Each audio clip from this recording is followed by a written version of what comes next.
Good morning and welcome to Healthy Hibernation in Ontario. Today is day 16. I have 3 health hacks for you. The first one being the biological. It's about decision fatigue.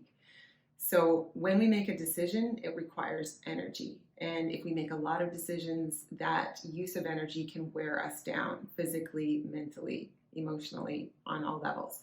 So the way to avoid making bad decisions or the inability to make decisions in the evenings is to set yourself up for success in the mornings.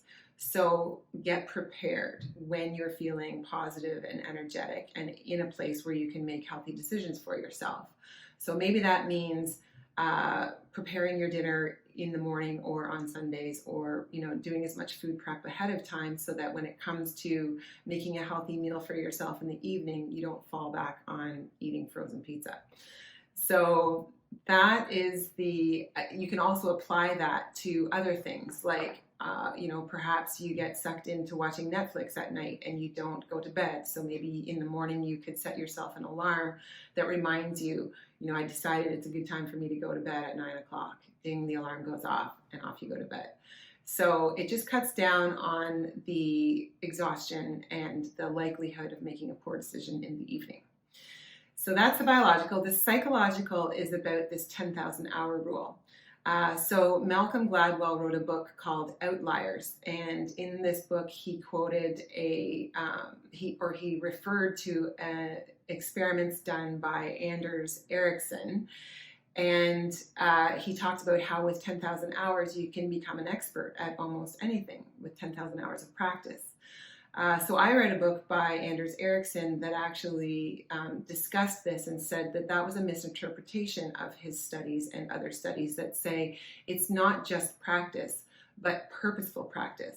And purposeful practice involves mindfulness and specific attention and focus to certain things that help you to learn in a meaningful way and learn efficiently to become an expert in your field. So not that I am suggesting that anyone needs to become an expert, but in order to learn and in order to practice something to change your brain and to evolve, that it's not just practice. Because if you practice something that's a mistake, or if you practice a bad habit, you're simply reinforcing something that keeps you stuck. So be careful what it is that you're practicing. I often talk about this in yoga or while teaching yoga classes, that, if you're going through the motions physically of opening up your body, but at the same time you're thinking negative thoughts about yourself or your mind is elsewhere, you're reinforcing that mental activity and not necessarily benefiting yourself overall. So just be careful what you practice. Be purposeful with your practice. So the social is about this differentiation of self. So in family systems theory, we talk about our relationships with family, and it also applies to your relationships with other people.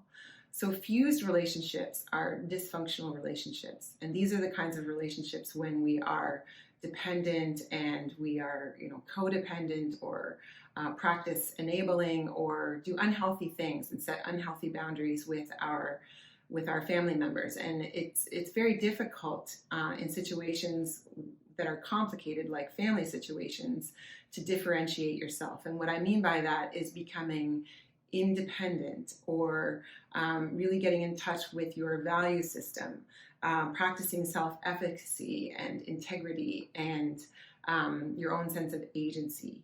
And so that work is really important to do so that you can differentiate yourself. Because a lot of people, when they try to break unhealthy bonds or set healthy boundaries, what they do is completely cut themselves off from other people. And that, in fact, fuses you to other people even more so. So it becomes yet another form of dysfunctional relationship where you're making such a huge effort to estrange yourself from that person or separate yourself from that person that they become the focus of your energy, just a negative focus of your energy. So you're not actually freeing yourself.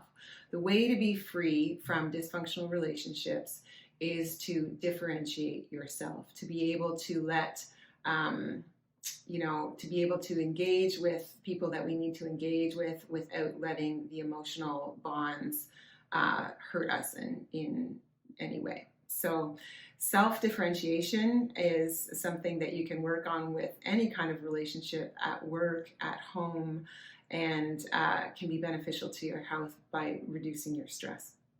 So there you go. Those are the hacks for today. I hope they're helpful for you, and have a great day. We'll see you tomorrow.